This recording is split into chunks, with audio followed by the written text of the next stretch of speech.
I'm Don Weathers with 24 Bail Bonds. We're located on Xena Drive, just right down from the jail. You can't miss me with this big bright yellow building and the red trim. And there's my phone number right there. Put it in your phone. Keep me on speed dial. You never know when you're gonna need me. But I guarantee you when you do, I'm gonna treat you like family, and we're gonna get you out of jail no matter where you're at in the state of Georgia. We have several locations, so it doesn't matter what you're charged with or where you're at, we're gonna come to your rescue. We're gonna get you out of that old stinky jail. You call me 770-382-2424, and we'll be there when you need us. County in good shape?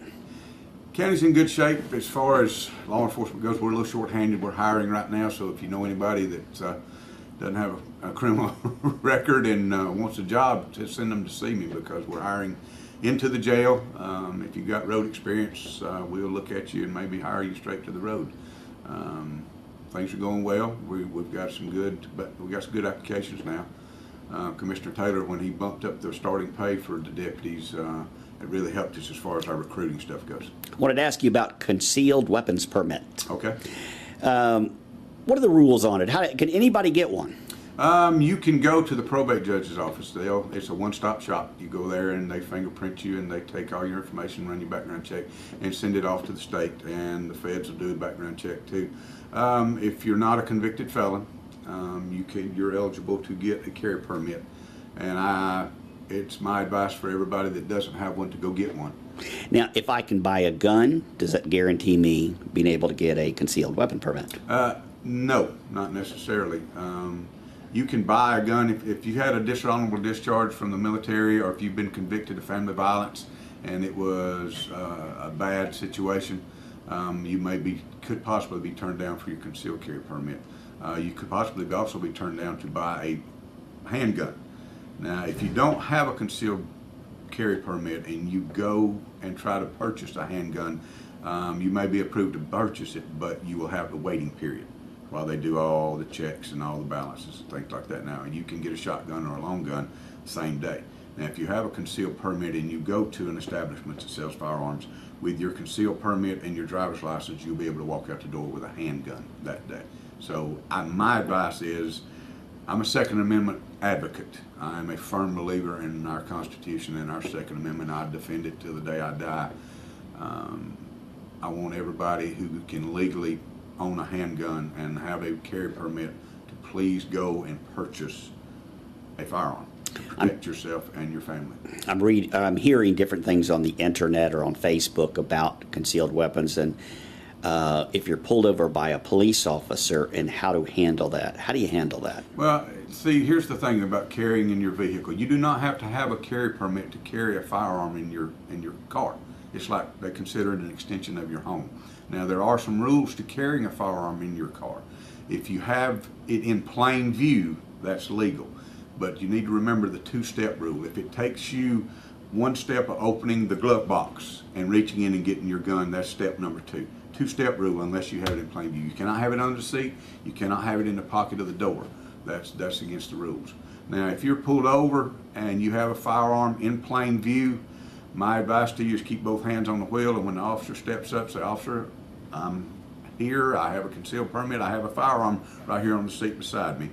That way, the officer, you've established a little trust right there off the bat, because that officer doesn't know who's he's approaching, doesn't know who he's pulled over, other than what he gets back on the tag that he was called in. He'll know who you are from the call or the tag, or who owns the car. But my advice is, if you've got a firearm in the vehicle and you legally got it there, go ahead and tell that officer. That establishes that little moment of trust. Lets that officer back up a little bit, because he's not so wary anymore, because he knows there's a firearm in the car, but he knows you're not going to reach and get it. So it's my choice whether I do. It's your choice. Yeah, it is. I mean, you don't have to, but if it's in plain view on the seat beside you, and the officer sees it, and you don't go ahead and tell him, it's probably going to cause a little tension right there, just for a few minutes. Okay, with a concealed weapon permit, when can I pull the gun out? Can you pull it out? When can I, when can I pull it out and actually draw it? Are you talking about in defense of yourself? Well, let's say I'm in a convenience store and it's being robbed, or I'm just I don't know. So when can you pull it out? If there is a felony in progress, or you feel threatened in any way, you have the right under the Constitution to pull your weapon any time. Now, you know, I don't need a bunch of cowboys running around here in Bartow County. And because, you know, I want everybody to get along. I want us all to work together to be safe. But if you're stopping a felony in progress, then you have every right under the Constitution to do that. But I don't want to get into a situation where everybody starts waving pistols around all over the place. You know, if you're going to carry your weapon, carry it legally, be safe with it. I want everybody to be trained in how to carry a firearm and when to pull it and things like that. That's why we offer Citizens Firing Range Day. As a matter of fact, we got one coming up on the 13th. It's already full. So if people will keep up on our website and our Facebook page, we're starting back this fall with our Citizens Firing Range Day. You come to the firing range, you get 2 hours worth of classroom, you get the active shooter. If you bring your weapon, we'll show you how to take it apart, we'll show you how to put it back together, we'll show you how to load it, we'll show you how to clean it, and we'll let you shoot till you don't want to shoot anymore. If you don't have a firearm and you're thinking about purchasing one, we'll let you shoot ours. You can shoot our handguns, you can shoot our shotguns, you can shoot everything that we've got. Well, I'm not going to let you shoot our it'd be kind of crazy on my part, but I want people to be trained with them. That way you'll know, because you'll get the same training that law enforcement people go. So you will know when you can pull your pistol and when you can't. Everybody, it's the Sheriff of Bartow County, Clark Millsap. Thank you very much. Thank you, David. Image screen printing and window tint can print your stickers, vinyl graphics, and vehicle wrap designs. We use the latest technology in window film to cut patterns for your car with precision cuts. Image is the only authorized Lumar window film dealer in Cartersville since 1988, offering a lifetime warranty on cars, trucks, big trucks, and commercial professional installation. We also have a large assortment of apparel to choose from. You can pick out colors and see available printed shirts for ideas and logo designs. Image makes custom yard signs, banners, magnetic signs, business cards, and much more.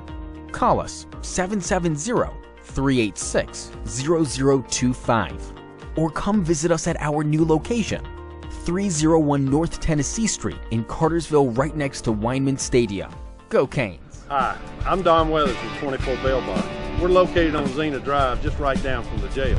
You can't miss me with this big bright yellow building and the red trim. And there's my phone number right there. Put it in your phone. Keep me on speed dial. You never know when you're gonna need me. But I guarantee you when you do, I'm gonna treat you like family, and we're gonna get you out of jail no matter where you're at in the state of Georgia. We have several locations, so it doesn't matter what you're charged with or where you're at, we're gonna come to your rescue. We're gonna get you out of that old stinky jail. You call me 770-382-2424 and we'll be there when you need us. Hey everybody, this is Katie. What's your last name, Katie? Gobi. And you're at the U-Harley Museum. Yes, the U-Harley Welcome Center and History Museum. What is your title there? I'm the director. Nice to meet you, Katie. Yes, you too. Now we're at the entrance. This is the back entrance. How do you refer to this? This is the U-Harley covered bridge. This is the entrance that most people don't see. If they don't cross the bridge, they don't see it. But we like to show it. It's a little bit more serene than the other side that's exposed to the road. It's beautiful. We just walked across it. Kind of spooky walking across it. It is a little, because it's even on a bright day, which today's a little overcast, it's still pretty dark in there. Yeah, just it's weird being that high, you know, just something that old and trusting it. And, right. All right, tell us the history. How old is this bridge? This bridge was built in 1886. Okay. And it was built by Washington King and Jonathan Burke. And Washington King was the son of Horace King. Horace King is a famous bridge builder who was born as a slave and went on to build bridges throughout the Southeast. And so Washington was just one of his 4 sons who really had a significant impact on the infrastructure of our South, the Southeast, but also of Bartow County. I think everybody who lives in Bartow County is familiar with this bridge, and I call it the crown jewel of U-Harley because it is just picturesque, and we're so thrilled that we've been able to preserve it since 1886. Now, what river is this? This is actually the U-Harley Creek. It meets the Etowah River just a few more feet down down the way. How did they cross before this? This is not the first bridge that Right. crossed Harley Creek right here, but Right. this is the one that has sustained the longest. They've had ferries that crossed the bridge before. We've also had not as sound bridges that often were washed out, especially in the springtime as some of the snow and ice would melt and the waters would rise. And unfortunately, people have died crossing this creek before. It doesn't look like it might be dangerous, but just with a little bit of rain, it rises pretty quickly. So we. Well, how high can it rise? I'm not an expert on that, so I can't Right. give you a definite answer. But I mean, I've seen it actually go into the Gristmill ruins before. Wow. Now, what am I looking at right there? What is that? This is the ruin of the Lowry Gristmill. We can date back. What did they do there? They milled wheat and corn, and at some point they also had an extension. They're able to card wool. But this was really the centerpiece of business in New Harley, as far as we can tell, for quite a long time. Part of the ruin was, we think, established in even as early as the 1830s, but the Lowry family did not own the mill until 1880. And they actually owned the property and operated the mill until into the 20th century. It really, without the Lowry family here, New Harley probably would not, this bridge would not have sustained, and a lot of the land here wouldn't be what it is today. Now, what am I looking at up here? What is that? This is one of our newest structures in New Harley. This is actually, it's built in the post and beam style to look older, but it is a pavilion, a covered pavilion that we actually rent in the city of New Harley. You can rent the pavilion as well as the bridge site for special events, weddings, different things like that. Are people taking advantage of that? I believe so. I have seen quite a few weddings at this site, and it's pretty affordable. Who do you see about that? You can go to City Hall. You can see Lori Cecil, our administrative assistant. She can rent you this bridge. Yes. Wow. If you want something completely different. Absolutely. Absolutely. We have several rentals in the city of New Harley, and this is just one of our beautiful rentals. Is this on the ghost tour? And it usually is, yes. Why? Well, our ghost tour is... Well, I mean, has anything been spotted here, or people sightings, have, or? Yes. That was before I started working here, that they did some paranormal investigations, or private individuals came out and did some paranormal investigations. Right. And they came in and they told me they did see some spirits walking through. But we actually closed the bridge at night with some gates, so we don't have residents walking through, but I don't know who else might be. But our ghost tour that we do here is a little more friendly. It's more history oriented. Right. So you don't get into that, but we don't quite get into that. People right. will ask and we'll tell them, but we talk more about the history. We have someone portraying our bridge builder, usually talking about building this 138-foot bridge over the creek. Everybody, this is Katie. Tell everybody what your title is again. I'm the director of the New Harley Welcome Center and History Museum. Come out and see us. Thank you very much. Thank you. Hi, I'm Don Weathers with 24 Bail Bonds. We're located on Xena Drive, just right down from the jail. You can't miss me with this big bright yellow building and the red trim. And there's my phone number right there. Put it in your phone. Keep me on speed dial. You never know when you're gonna need me. But I guarantee you when you do, I'm gonna treat you like family, and we're gonna get you out of jail no matter where you're at in the state of Georgia. We have several locations, so it doesn't matter what you're charged with or where you're at. We're going to come to your rescue. We're going to get you out of that old stinky jail. You call me 770-382-2424, and we'll be there when you need us. Everybody, this is Scott Shepard. Hey, Scott Shepard. Good morning, David Paul. This is one old church right here. Tell everybody what church this is. Well, David, this is Brandon's Chapel Baptist Church. It wasn't always Brandon's Chapel Baptist Church. It started out as a Methodist church in 1836. Is this the original church? No, David. Thomas W. Brandon in 1836 started a Sunday school class in his home, which was a log structure, and that led to the forming of the first Methodist church in this area. Also was a school in this district. and that was over by the U Harley Creek. And then between 1846 and 1855, the date is somewhat obscure, Brandon Chapel Methodist Church was moved to the J.S. Beasley property, and then in 1891, W.E. Puckett gave this piece of land for the building of Brandon Chapel Methodist Church. And the history books say that in 1898, a cyclone came through, destroyed Brandon Chapel Methodist Church. This beautiful church here was built in 1899 and renamed Stilesboro Methodist Church after the community of Stilesboro. Now, next door, what is this? Let me focus in on this if I can and show what this is. That looks like an old home. David, that was the parsonage. That was the home for the preacher and his wife and family. Whoever pastored this old church was allowed the privilege of living there. In its day, I bet it was something. It was beautiful, I'm sure, in its day. How old is that home? Probably a little bit younger than the church. All right. Now, two doors. Explain what the two doors is about in the front of your church. Well, David, believe it or not, back in the day, the two doors for the men and for the women. The men would go in on the left side, the left door, and the women would go in the right door on the right side. The men would sit on the left of the church. The men would sit on the right of the church. I'm sorry, the men would sit on the left of the church, the women would sit on the right of the church, and the children would sit in the middle. Now, we're in Stilesboro, Georgia. Now, tell everybody a little bit about Stilesboro. Well, David, you know, 100 years ago, everybody knew where Stilesboro was. Today, not so much.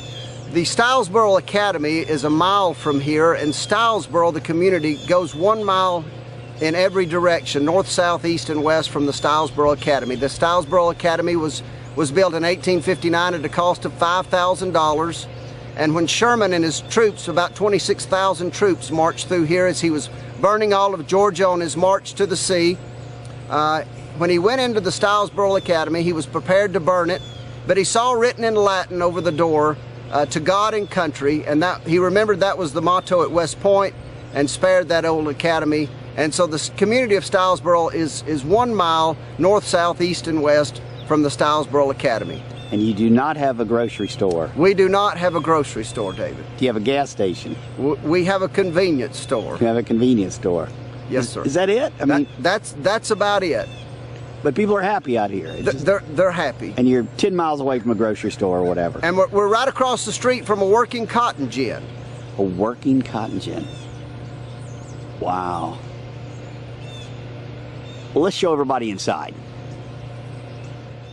Now inside the church, we're walking into a little room to the left right when you walk in. What is this room? Well, David, this is a bell tower room. Back in 1899, churches had a bell. We still have a bell. We still ring it every Sunday morning at 11 o'clock. I have a deacon that says he rings it to let everybody know that God is still on the throne. And so, would you like to hear it? Yes, I'd love to. All right, absolutely.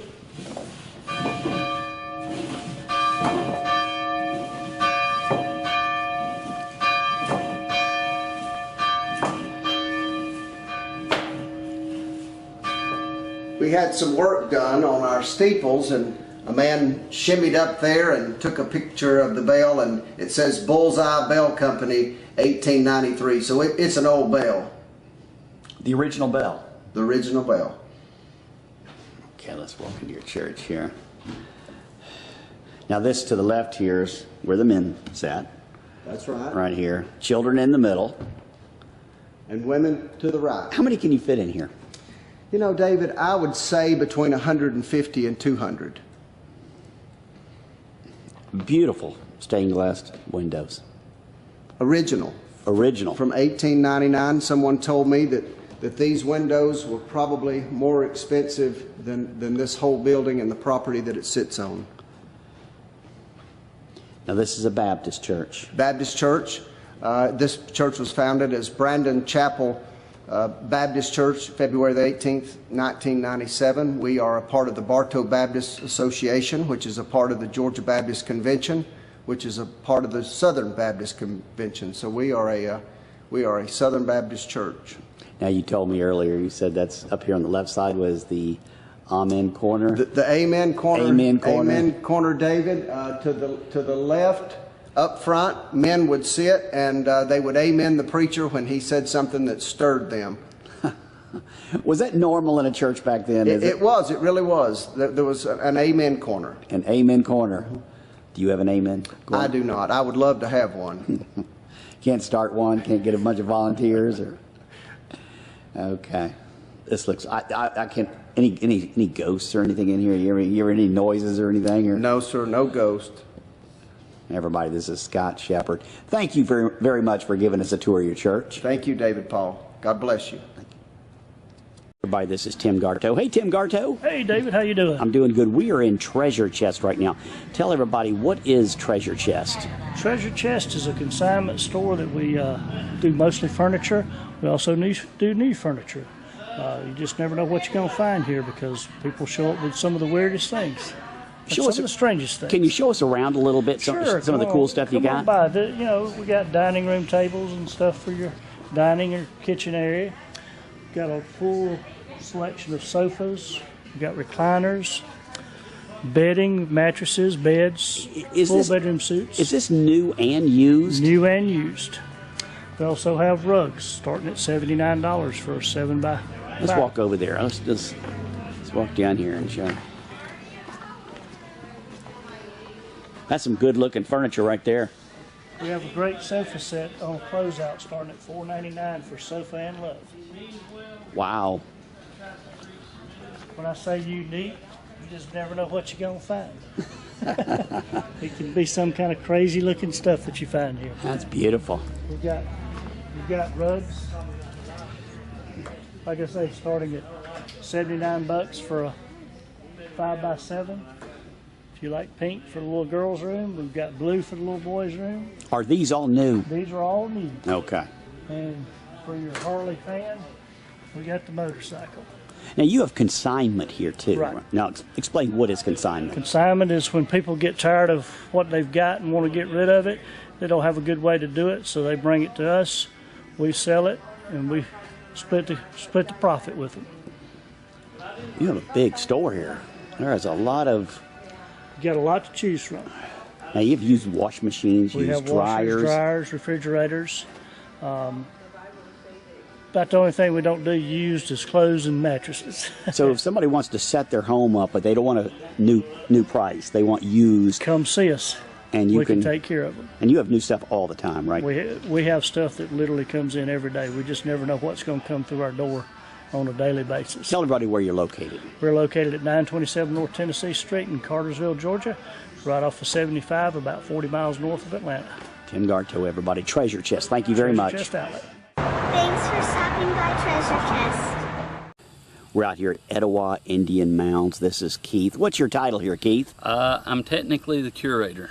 Curator. My name tag still says I'm the interpretive ranger. Now tell everybody, where is Etowah Indian Mounds? Etowah Mounds is out here on 813 Indian Mounds Road in Cartersville, Georgia, just on the south end of town. How long have these mounds been here?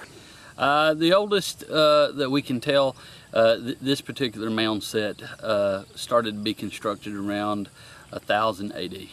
1000 AD. Yeah, there were some older mounds in the area, like the Leak Mounds over near Ladd's Mountain, that were constructed around 300 BC. That would have been the capital before they moved up into this area for the Native Americans. So and this is the actual site? This is the actual site. Wow. I mean, that's heavy duty. Okay, now what are the Etowah Mounds? Well, there's several different types of mounds. There are funerary mounds that the elite people would have been built in, and then there's habitation mounds that literally build up over time as a house is constructed and falls in, and another house is built over top of it. And then there's what we call the platform or ceremonial mounds, and these are the mounds that usually your elite people lived on top of, so your chief priest or council buildings that your elders or your war council would have sat on. So they're basically giant foundations for buildings. And the taller they are usually represents the more important the people on top of those mounds would be. And surrounding these are the people? Yep, the people. We know... Or the Indians? Yep. the Indians. They would have lived on both sides of the river, up and down. Villages probably every 3/4 of a mile, half a mile apart, all up and down the river, farming.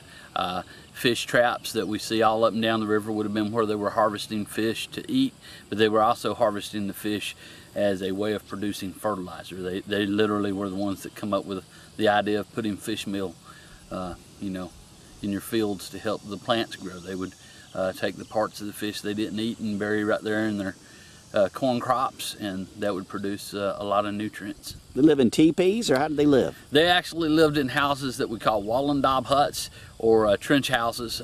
They both have a similar shape, usually square around. With the wallendaub houses, they would drive posts into the ground and they would weave smaller sticks around it, so it's like making a giant basket, and then you would pack a mixture of clay, grass, moss around it, kind of like the chinking in a log house, all around it. And as long as that stays dry with a good roof, you've got a pretty nice, cool house. The trench houses, they basically dug a trench in the shape of the house they would want, and they would put the logs in there and kind of lean them together over top of some other structures, and then they would cover that with either bark or grass. Those seem to be from two different time periods. Were they a peaceful people?